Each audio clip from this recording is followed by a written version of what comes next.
बिस्मिल्लाहिर्रहमानिर्रहीम, अस्सलाम वालेकुम। कॉलम शामिल फारूकी के, आइए आज उनका एक कॉलम सुनते हैं। पेंशन सबको, सज्जाद अली शाह को भी। ये कॉलम 30 सितंबर 1998 को शाये हुआ था। आइए सुनते हैं।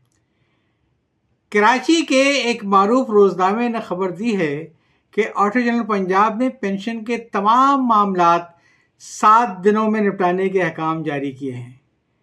हुक्मनामे में यह भी कहा गया है कि ऐसा न करने वालों और जानबूझकर केस मुकम्मल न करने वालों के खिलाफ महकमाना कार्रवाई होगी। एक ज़िमनी बात तो यह है कि ऑडिटर जनरल किसी सूबे का नहीं बल्कि पूरे मुल्क का होता है। सूबों में महासबी का सरबराह को अकाउंटेंट जनरल कहते हैं।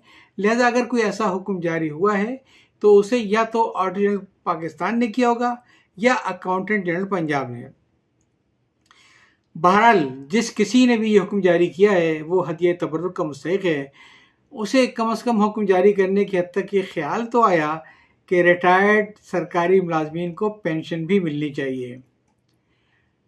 सच्ची बात यह है कि 7 दिन वाली शर्त भी मुतल्लिका अहलकारों के लिए एक रियायत की हैसियत रखती है, वरना अगर कानून की बात कीजिए तो रिटायर होने वाले सरकारी मुलाजिम की पेंशन तो असूलन 1 दिन की भी ताख़ीर से नहीं मिलनी चाहिए, बल्कि उसके रिटायर होने से 7 दिन नहीं बल्कि कई और दिन पहले ही उसकी पेंशन का फैसला हो जाना चाहिए। कानून ये कहता है कि जब कोई सरकारी मुलाजिम रिटायर होने वाला हो तो उसकी रिटायरमेंट से 6 माह पहले कागजात की तैयारी शुरू कर देनी चाहिए और इस अमर को यकीनी बनाना चाहिए कि उसकी रिटायरमेंट से काफ़ी पहले उसकी पेंशन असूली तौर पर मंजूर हो जाए, ताकि जिस दिन वो रिटायर हो उसकी आखिरी तनख्वाह का सर्टिफिकेट जारी कर दिया जाए। यानी मुलाजिम को पहली तारीख को तनख्वाह मिले या पेंशन, क्योंकि पेंशन के मामले में वक्फा हर किस्म का गैर ज़रूरी है। कानून बनाने वालों ने इसमें किसी किस्म की कोई कमी नहीं छोड़ी थी।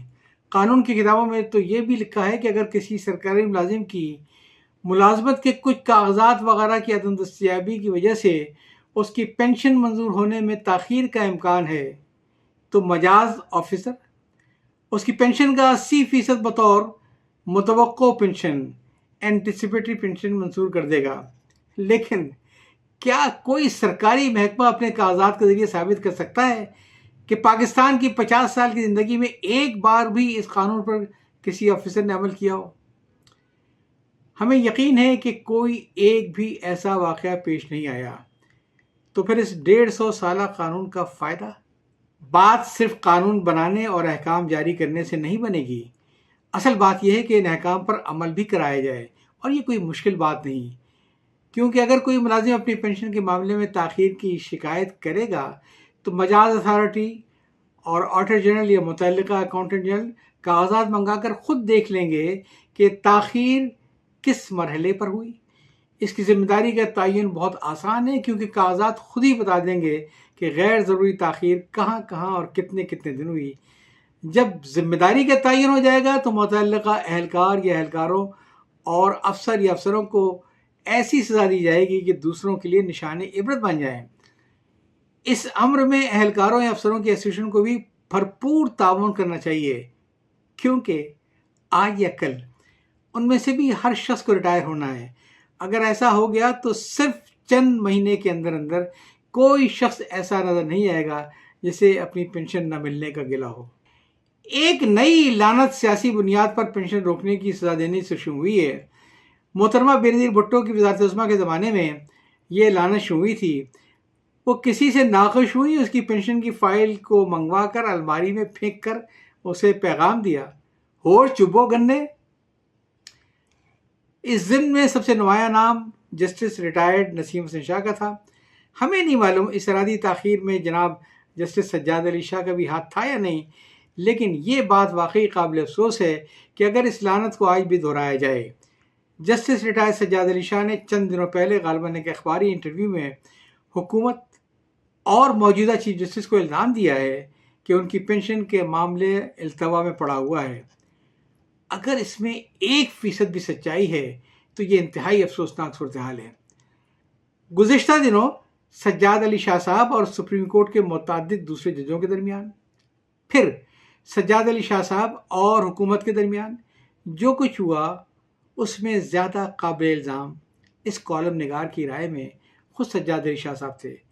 بہرحال بہت سے لوگوں کی رائے سے مختلف بھی ہو سکتی ہے اور مختلف تھی، تاہم یہ رائے کسی کی بھی نہیں ہو سکتی تھی کہ سجاد علی شاہ کے پینشن کے کاغذات منظور کرنے میں کسی قسم کی تاخیر سے کام لیا جائے۔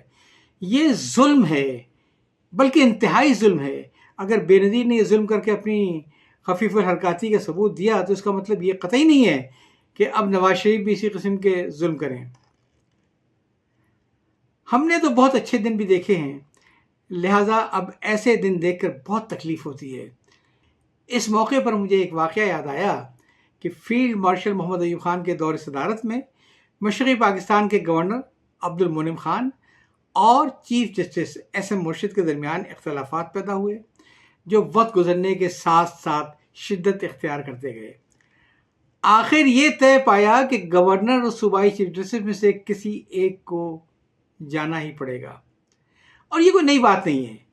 مغلوں کے زمانے میں بھی اگر کوئی صوبائی حکومت کے سربراہ اور کسی حکومت محکمے کے سربراہ میں اختلاف ہوتا تھا تو ایک کو تو رخصت ہونا ہی پڑتا تھا۔ حتیٰ کہ شہنشاہ برطانیہ کے دور حکومت میں بھی ان کے ایک صوبے یعنی ہندوستان کے گورنر جنرل اور کمانڈر ان چیف کے درمیان اختیارات کی جنگ ہوئی تو شہنشاہ معظم نے حکم دیا کہ تم میں سے ایک رخصت ہو جاؤ، اور کمانڈر ان چیف رخصت ہو گیا۔ اسی طرح ایوب خان نے بھی حکم دیا کہ تم میں سے ایک رخصت ہو جاؤ۔ چونکہ خود صدر ایوب کی خوشنودی گورنر عبد المنعم صاحب کے لیے تھی، لہٰذا چیف جسٹس ایس ایم مرشد صاحب نے استعفیٰ دے دیا۔ جب ہائی کورٹ نے ان کی پنشن کے کاغذات صوبائی حکومت کے ذریعے صدر کے پاس منظوری کے لیے بھیجے تو شاہ سے زیادہ شاہ پرست یعنی صوبائی محکمہ قانون نے ایک غلط اور غیر قانونی نقطہ نکال کر یہ رائے دی کہ جسٹس مرشد کو قانون کے تحت پنشن نہیں مل سکتی ہے۔ لیکن اس منفی رائے کے ساتھ جو ہی یہ معاملہ صدر کے پاس آیا تو مرکزی وزارت قانون نے انہیں فوراً صحیح مشورہ دیا اور دوسرے ہی دن صدر ایوب نے جسٹس مرشد کی پنشن کی منظوری کے احکامات جاری کر دیے۔ سجاد علی شاہ صاحب کے الزام لگانے کے بعد اب گیند سپریم کورٹ، وزیر اعظم اور صدر کے کورٹ میں آ گئی ہے۔ ان کا یہ فرض ہے کہ وہ کسی تاخیر کے بغیر سجاد علی شاہ صاحب کی پنشن کو منظور کریں۔ کم سے کم فوری طور پر صورتحال کی وضاحت ان حضرات کا اخلاقی اور قانونی ذمہ داری ہے۔ کالم آپ سن رہے تھے پینشن سب کو، سجاد علی شاہ کو بھی۔ یہ کالم 30 ستمبر 1998 کو شائع ہوا تھا۔ یاد چاہتا ہوں۔ اللہ حافظ۔